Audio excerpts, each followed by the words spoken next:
Boa tarde, gente, tudo bem? Espero que sim. Hoje a gente vai falar um pouco sobre fisiologia cardíaca. Quem vai falar sou eu, Ana, a Isadora e a Júlia Pimentel. Aqui estão os tópicos que a gente vai abordar durante o trabalho, dar uma introdução aqui sobre o sistema cardiovascular e o coração, fala sobre a contração, funcionamento elétrico, mecânico, hemodinâmico e algumas doenças relacionadas. Aqui um pouco sobre o sistema cardiovascular, o sistema responsável pelo transporte de gases, nutrientes, hormônios, calor, tudo que passa na nossa circulação é responsabilidade desse sistema. Ele tem três componentes, é o coração, o sangue e os vasos sanguíneos. A gente vai falar principalmente do coração, que é um órgão muscular oco, que a função dele é bombear sangue ao longo do corpo, para o corpo todo. Ele é formado principalmente por tecido muscular estriado cardíaco. A localização dele é no mediastino, que é uma cavidade torácica que fica entre os dois pulmões, então é mais ou menos bem no meio do peito. Ele em si é envolvido por um saco seroso que tem duas camadas que se chama pericárdio. Aqui é o mediastino, então a gente consegue aqui ver os dois pulmões e a cavidade torácica e aqui o coração. Aqui é o pericárdio, então é essa camada externa, esse saco seroso que fica externo a ele. Agora, as camadas do coração em si. A gente começa pelo endocárdio, que é a camada mais interna. Ela vai revestir todas as cavidades do coração, as suas válvulas e os músculos que se associam com as válvulas e com o coração e a contração em si. E depois vem o miocárdio, que é a camada média, ela é a camada mais espessa, ela é rica em células musculares cardíacas e ela é a principal responsável pela capacidade de contração, por isso também é maior. E aí a gente parte para o epicárdio, que é a camada mais externa, ela se adere ao coração, né? E é uma espécie de saco invaginado constituído por uma camada mais externa, que é esse pericárdio parietal, e a mais interna, que é esse pericárdio visceral. Aqui a gente tem uma foto que consegue enxergar, que é o endocárdio mais interno, o miocárdio, e aqui o epicárdio com o pericárdio visceral e parietal. Aqui a gente tem um pouco da histologia, a gente consegue enxergar aqui o endocárdio, o miocárdio, endotélio, as fibras de Purkinje, tudo que a gente já viu, né? E aqui agora um pouco sobre a anatomia do coração. Ele é constituído de base e de ápice. O ápice é a parte mais pontuda, ou seja, virada para baixo, e a base é a parte que é virada para cima. Tem três faces, a face pulmonar, face esternocostal e face diafragmática. A pulmonar, como já diz o nome, ela fica mais perto dos pulmões, né? É a face esternocostal mais perto do externo e a diafragmática mais perto do diafragma. Ele, por ser um órgão oco, né, ele tem 4 cavidades principais, 2 ventrículos e 2 átrios, que vão ser explicados futuramente. E o tamanho aproximado dele é de um punho fechado da pessoa e num adulto saudável o peso aproximado é de 400 gramas. Então, aqui um pouco sobre a anatomia dos átrios e ventrículos, primeiramente do átrio e ventrículo direito. Aqui a gente consegue observar no átrio direito as entradas das veias cavas, aqui a superior e a inferior, a fossa oval e o ósteo do seio coronário. E na parede os músculos pectíneos, né, músculos de contração. A passagem de átrio a ventrículo é feita pela válvula tricúspide, e ela tem esse nome porque ela tem 3 folhetos valvares, né? Por isso tricúspide. E aí a gente parte para o ventrículo direito, que tem como principal regiões anatômicas a de cordas tendíneas, aqui, a dos músculos papilares, aqui, e a das trabéculas cárneas, que ficam aqui. E também tem a válvula do tronco pulmonar, que ela é da onde o sangue sai, né? O sangue sai do ventrículo direito e vai para essa válvula do tronco pulmonar e segue para a circulação. Aqui no átrio e ventrículo esquerdo, a gente tem, no átrio esquerdo, 4 aberturas, que são as entradas das veias pulmonares, esquerdas e direitas, né? A gente consegue ver aqui. E a fossa oval. É isso. Temos também, de passagem do átrio para o ventrículo, a válvula mitral ou bicúspide. Bicúspide porque ela tem 2 folhetos valvares. E aí a gente chega no ventrículo esquerdo e repara que A conjuntura dele é bem parecida com a do ventrículo direito. Possui as cordas tendíneas, os músculos papilares, as trabéculas cárneas, mas a diferença é que aqui a válvula é aórtica, porque o sangue passa por essa válvula e chega na aorta. Então, agora a gente vai falar sobre a fisiologia cardíaca. A fisiologia cardíaca, ela é o estudo da função saudável e íntegra do coração, que envolve fluxo sanguíneo, estruturas, sistema de funcionamento elétrico, ciclo cardíaco, débito cardíaco e sons cardíacos, que são todos tópicos que a gente vai abordar mais à frente. Contração da musculatura cardíaca. Para a gente falar sobre contração da musculatura cardíaca, a gente precisa primeiro lembrar que existem 3 tipos principais de músculo no coração: o músculo atrial, o ventricular, as fibras excitatórias e as condutoras. O músculo atrial e o ventricular, eles se contraem de forma semelhante à dos músculos esqueléticos, porém de forma mais lenta. E as fibras excitatórias e condutoras, elas contraem de forma fraca, devido à pouca quantidade de fibras contráteis. Apesar disso, apesar delas possuírem uma contração fraca, elas apresentam descargas elétricas automáticas na forma de potenciais de ação, promovendo a contração e o ritmo cardíaco. Células musculares cardíacas. As células musculares cardíacas, elas são mononucleadas, ou seja, elas têm um núcleo só. Elas medem 10 nanômetros de diâmetro e elas estão unidas entre si através de discos intercalares, que é a combinação de junções mecânicas e conexões elétricas. Aí a gente pode observar aqui abaixo, então, as células cardíacas, né? Um núcleo só e os discos intercalares. Então, através dos discos intercalares, as células cardíacas elas recebem um estímulo elétrico vindo das junções comunicantes, propagando potencial de ação. O potencial de ação, ele cursa por todo o coração, gerando a contração. E tudo isso devido à disposição de células, que é chamado de sínsio mecânico e elétrico. A contração do músculo cardíaco ela é regulada por um filamento fino, com elevação de cálcio intracelular, que é necessário para promover a interação das proteínas actina e miosina. E quando a concentração de cálcio intracelular está baixa, a ligação da actina e a miosina é bloqueada pela proteína tropomiosina, impedindo a realização da contração.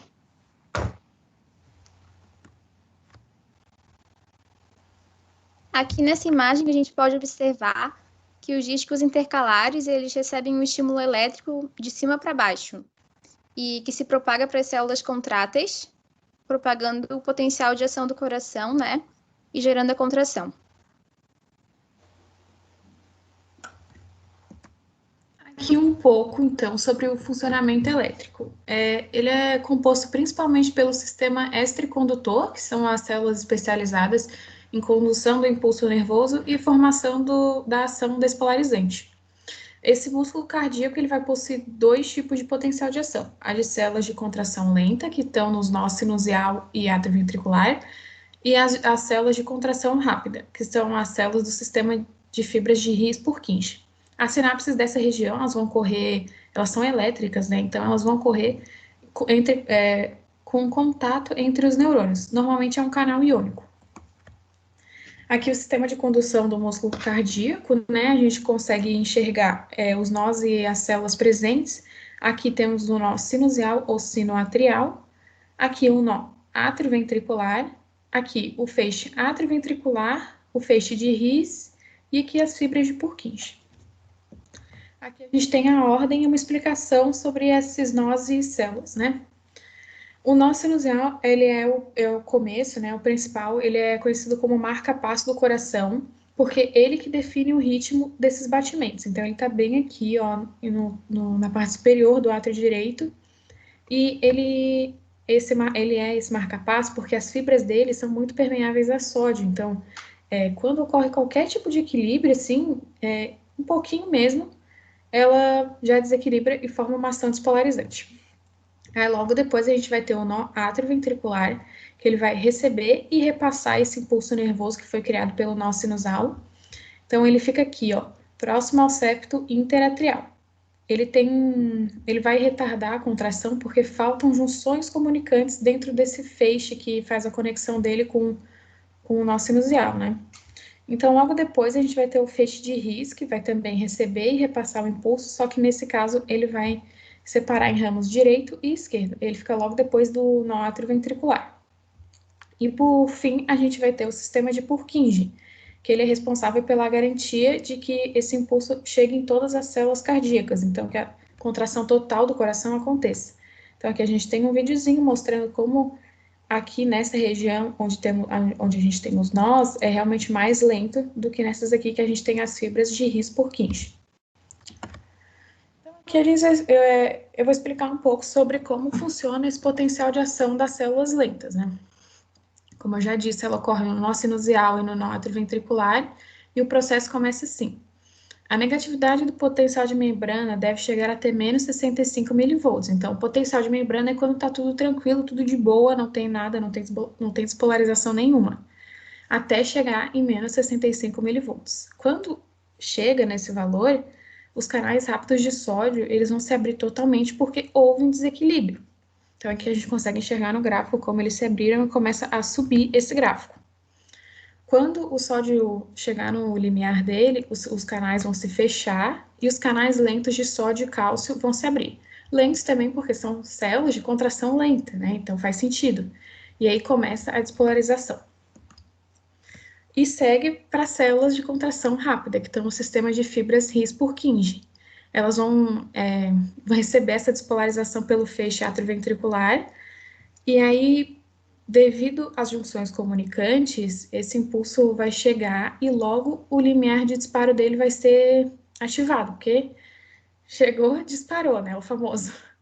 Logo depois, quando esse limiar for ativado, a gente vai ter a abertura de canais rápidos de sódio, então vai entrar muito sódio dentro da célula, e eles vão se fechar quando chegar ao platô. Quando chegar ao platô, esses canais fecharem, vai acontecer a abertura de canais de potássio tardios, que eles têm a função de manter essa contração por mais tempo. E junto deles vão se abrir os canais de cálcio para o interior celular, né? É isso. Logo depois que esses de cálcio se abrirem e ele atingir o seu equilíbrio, esses canais, os outros canais de potássio, que não são os tardios, né? São todos os outros, vão se abrir totalmente e vai acontecer a repolarização. Aqui nesse gráfico a gente consegue enxergar como o sódio vai entrar muito rápido. Quando chega no platô, ele vai se fechar. Aqui, o cálcio em slow, que está escrito ali, ou seja, os canais tardios, vão se abrir a fim de aumentar essa contração. E aqui a gente já consegue enxergar a abertura dos canais de potássio, iniciando a repolarização. Agora, o eletrocardiograma, ele é um exame, né, que ele vai registrar principalmente as variações desse potencial dielétrico que eu expliquei aqui, tanto de contração lenta quanto de contração rápida. É um exame bem simples, não é invasivo, ele tem a função de identificar se o ritmo e os batimentos estão legais ou não estão. Eles podem identificar arritmias, possíveis obstruções sanguíneas, tendo em vista de que esse exame, ele não vai certamente identificar uma coisa com certeza, sabe? Ele vai identificar um erro, e aí essa pessoa vai ser encaminhada a outro lugar para ter certeza daquele problema, né? Porque o exame é assim, ó. O paciente vai estar deitado de decúbito dorsal na maca, ou seja, de barriga para cima, e do lado dele vai ter um eletrocardiógrafo portátil, que vai registrar todo o exame no computador. O exame é feito com o posicionamento de eletrodos no corpo do paciente. Então, são 2 eletrodos, um em cada punho, um em cada tornozelo e um no tórax. Ele pode ter 6 posições diferentes. Então, aqui nessa imagem a gente consegue ver. Agora a gente vai falar sobre o funcionamento mecânico do coração. O funcionamento mecânico do coração, ele é mais conhecido como ciclo cardíaco, né? E ele é um conjunto de eventos que ocorrem no coração para que o sangue seja bombeado para o resto do corpo. Ele possui estágios de contração e relaxamento, como a gente já conhece, a sístole e a diástole, além de fases durante estas, que ocorrem no intervalo de batimento. A duração total do ciclo cardíaco, incluindo a sístole e a diástole, é a recíproca da frequência cardíaca, ou seja, é a quantidade de vezes que o coração bate por minuto, e normalmente varia entre 60 a 100 batimentos. Cada ciclo é iniciado pela geração espontânea do potencial de ação no nódo sinusal, que se difunde desse ponto para os átrios e depois por meio do feixe atrioventricular para os ventrículos.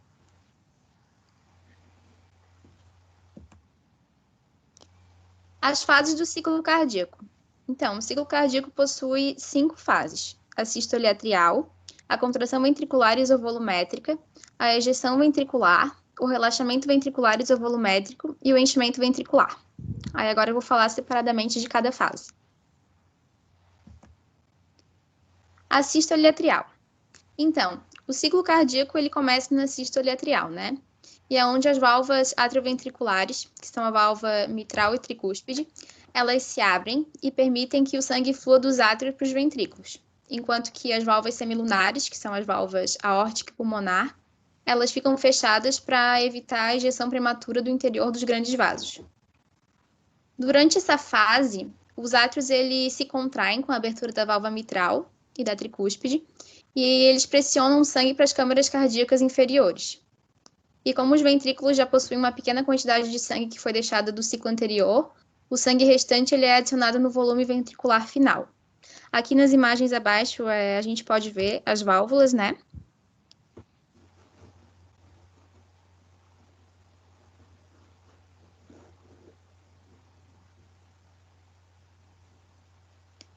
Agora, a contração ventricular isovolumétrica.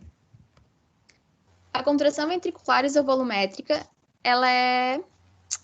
Nessa fase, acontece que as válvulas cardíacas, elas ficam fechadas. Aí os ventrículos começam a se contrair e, devido ao encurtamento das fibras miocárdicas ventriculares, a pressão intraventricular ela aumenta muito rápido. E, apesar de várias mudanças cardíacas acontecerem nessa fase, o volume ventricular ele permanece o mesmo. E na ejeção ventricular, acontece que as válvulas aórtica e pulmonar elas se abrem e as válvulas mitral e tricúspides elas ficam fechadas. Isso acontece porque a pressão dos ventrículos ela excede a pressão nos troncos arteriais, o que faz com que as válvulas sejam abertas à força. E conforme a sístole acontece, a ejeção do volume de sangue ela fica mais lenta. E quando o volume chega a 70 a 90 ml e for ejetado no coração, a sístole acaba terminando. E aí somente o sangue restante permanece no interior dos ventrículos. Aí aqui tem as imagens que ilustram, né, a contração ventricular e o enchimento e a ejeção. E aí agora a gente vai falar sobre o relaxamento ventricular isovolumétrico. A gente passa para a diástole, né? O relaxamento ventricular isovolumétrico é a penúltima fase do ciclo cardíaco, né? E é onde as válvulas cardíacas elas se fecham e não tem como ter passagem de sangue entre as câmaras ou para fora do coração. Nessa fase também, a pressão cardíaca ela cai conforme os ventrículos se relaxam e causa o fechamento das válvulas aórtica e pulmonares. E aí, depois disso, a pressão continua caindo, o que leva a pressão atrial a superar a pressão ventricular e faz com que as válvulas atrioventriculares elas se abram. E aí, enquanto isso acontece, o sangue está sendo bombeado pelo resto do corpo. E agora o enchimento ventricular. O enchimento ventricular, ela é o estágio final do ciclo, né? Mas não menos importante. E nessa fase, os ventrículos, eles começam a se encher com sangue que vem dos átrios. E são preenchidos em até aproximadamente 70% da capacidade máxima. Depois disso, as válvulas atrioventriculares, elas começam a se fechar, conforme a pressão atrial se reduz, e o volume ventricular, ele aumenta. E aí, nesse momento, os átrios começam a se encher novamente e o ciclo se repete. Agora, nesse slide, a gente pode ver um gifzinho, né, que ele representa o funcionamento mecânico.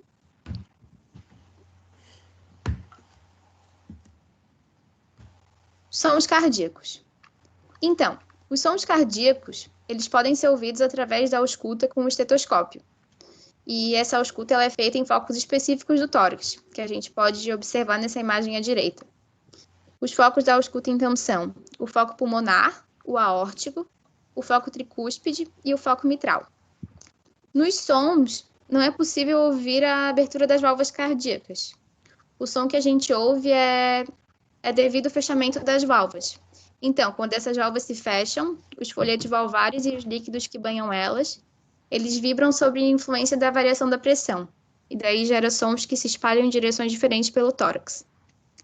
Aí, além do primeiro e segundo som cardíaco, né, as bulhas cardíacas também, como podem ser chamadas, o coração produz outras bulhas, que são indicadores de anomalias do coração.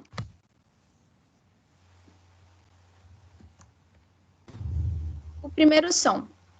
O primeiro som, ele acontece na sístole ventricular, e ele é causado pelo fechamento das válvulas atrioventriculares.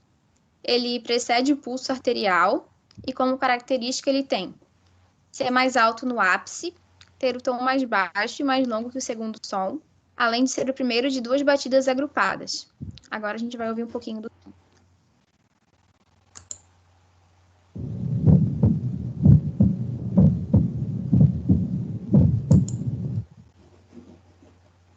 Agora o segundo som. O segundo som cardíaco, né, ele acontece na diástole ventricular, que é no final da sístole. E aí é quando é possível ouvir um rápido estalo à medida que as válvulas aórtica e pulmonar elas se fecham. Ele, diferentemente do primeiro som, ele acontece após o pulso arterial, né? E como característica, ele tem ser mais alto na base, ter o tom mais alto e mais curto que o primeiro som, além de ser o segundo de duas batidas agrupadas. Antes de eu colocar aqui para reproduzir, eu queria dizer que a gente só conseguiu achar um áudio que tinha alguém falando atrás, mas o importante é ouvir o som do batimento. In, out, in. Agora a gente vai falar sobre o terceiro e o quarto som, que são sons que indicam alguma anomalia cardíaca. O terceiro som, ele indica insuficiência cardíaca congestiva ou miocardiopatia dilatada. Ele tem baixa frequência no início da sístole e ele pode ser considerado fisiologicamente normal em paciente com menos de 40 anos, já que o batimento cardíaco das pessoas mais novas é mais acelerado.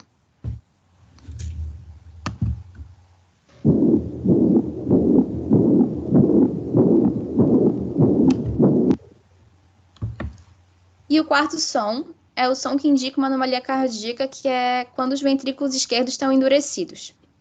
Que isso acontece quando a pessoa já tem alguma condição, como hipertensão, estenose aórtica ou cardiomiopatia isquêmica ou hipertrófica. E esse som ele tem baixa frequência na porção pré-sistólica da diástole.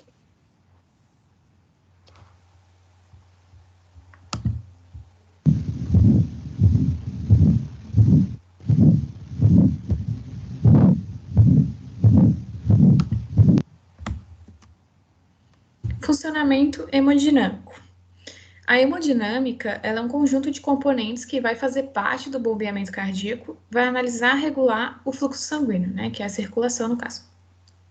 Algumas funções da circulação são transporte de nutrientes e hormônios ao longo do corpo, como eu tinha citado no começo, eliminação de produtos do metabolismo pelos vasos sanguíneos, que são as artérias, arteríolas, vênulas, veias e capilares.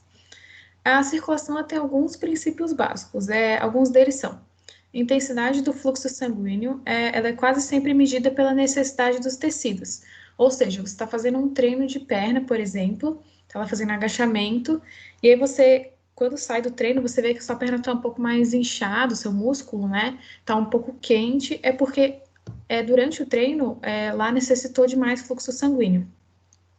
O segundo princípio básico é que o débito cardíaco é igual à frequência cardíaca vezes o volume sistólico.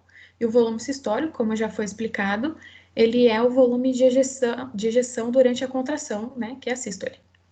E o terceiro é que a regulação da pressão arterial ela não vai depender do débito cardíaco. E como exemplo, a gente tem que o aumento da pressão arterial ele pode ocorrer devido ao aumento do batimento cardíaco.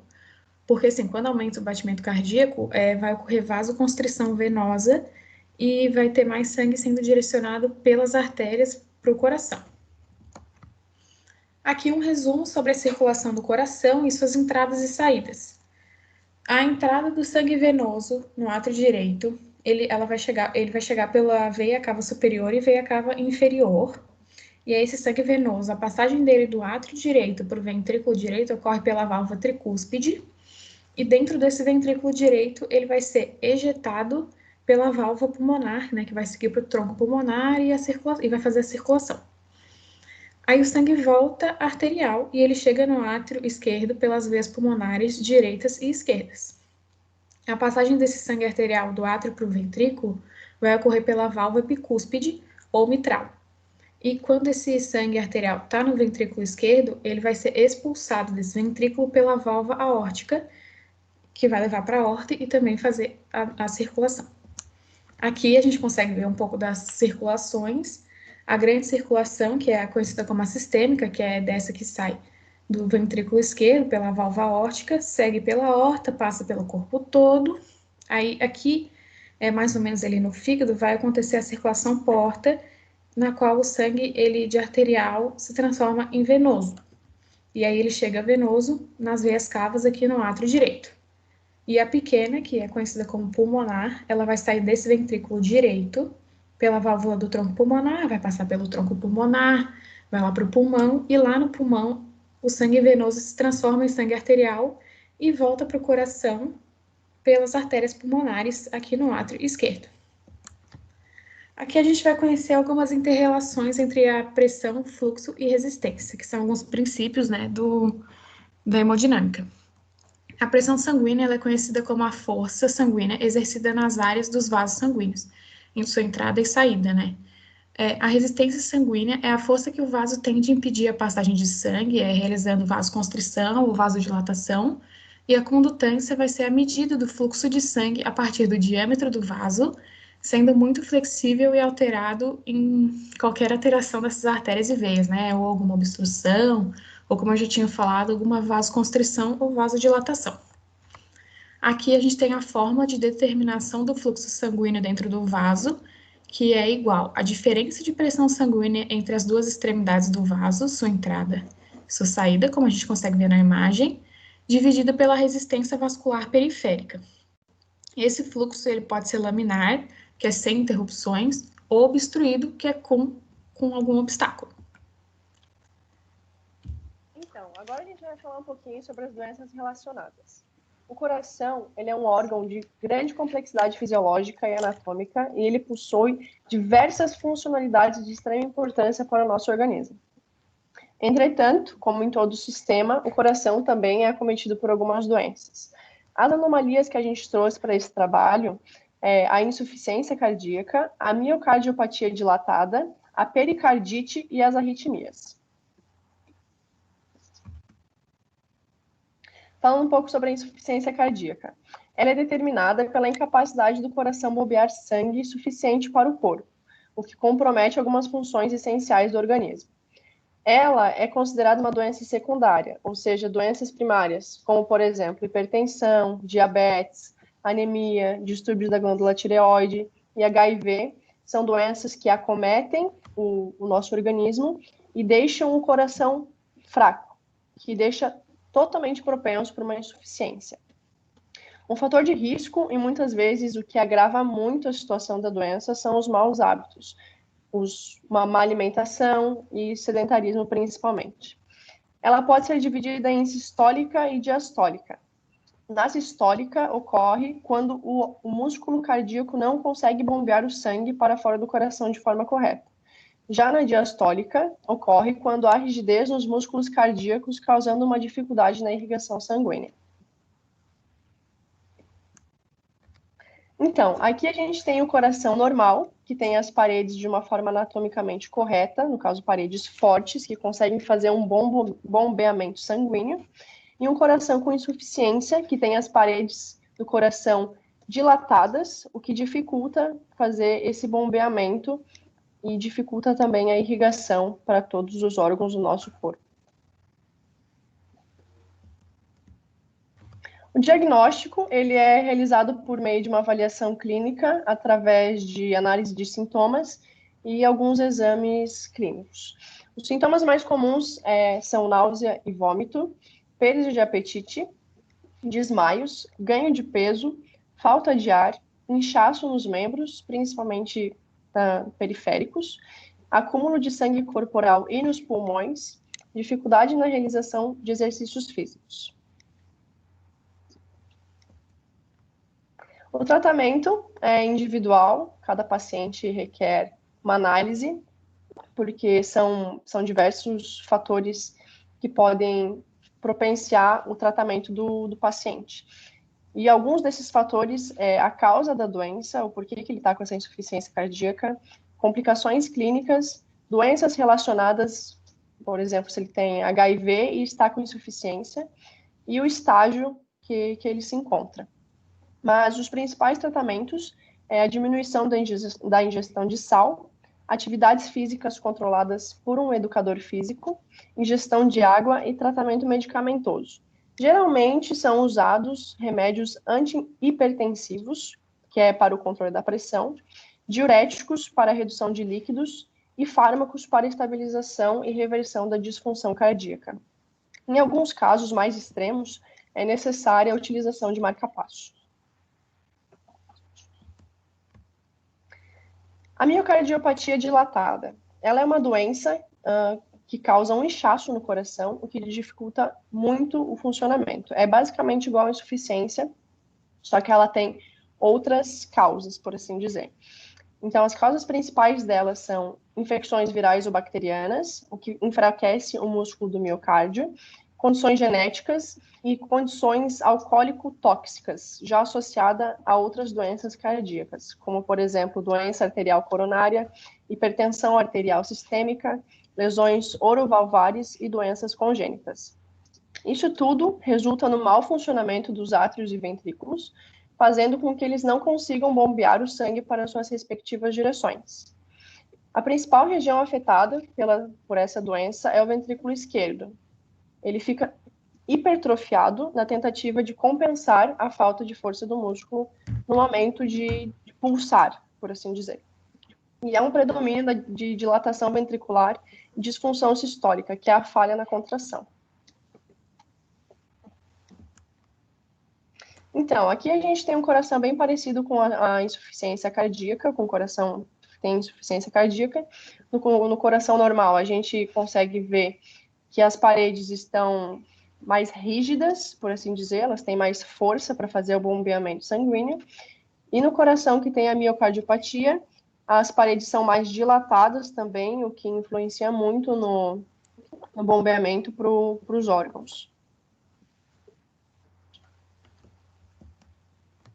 O diagnóstico, ele é realizado através de análise de sintomas do paciente e também por análise de exames. Esses exames são eletrocardiograma, exames físicos, radiografia de tórax, ecocardiograma e ressonância nuclear magnética. São as principais, mas podem ser pedidos outros exames também. Os sintomas comuns são os mesmos da insuficiência cardíaca, mas tem um acréscimo de fadiga, fraqueza, falta de ar, palidez, edemas periféricos e, às vezes, algumas arritmias.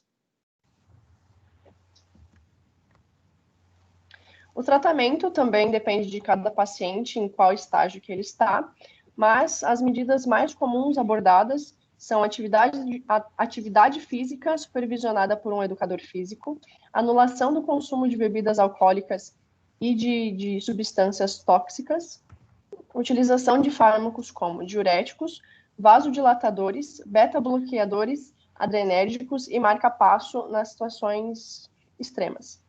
E, além disso, alguns pacientes necessitam de intervenção cirúrgica como cardiomioplastia, ventriculomiectomia parcial. Em casos assim, de quase morte, é necessário o transplante de coração. Pericardite. Essa doença, ela causa uma inflamação no espaço que se forma entre as membranas visceral e parietal do pericárdio. Esse espaço que tem entre essas duas membranas é preenchido por um líquido, e nesse líquido é o principal foco da inflamação. Essa condição pode ser inflamatória, essa condição inflamatória pode ser aguda, subaguda ou crônica. Na aguda, pode decorrer de distúrbios hormonais e ou alimentares, infecções por vírus ou bactéria, uso indevido e o abuso de fármacos e muitas vezes idiopática, ou seja, sem motivo nenhum. E isso pode se manter por um período de até 3 semanas. Na fase subaguda, ela possui as mesmas características da fase aguda, mas ocorre com mais frequência. Então, ela pode ocorrer num espaço de tempo menor.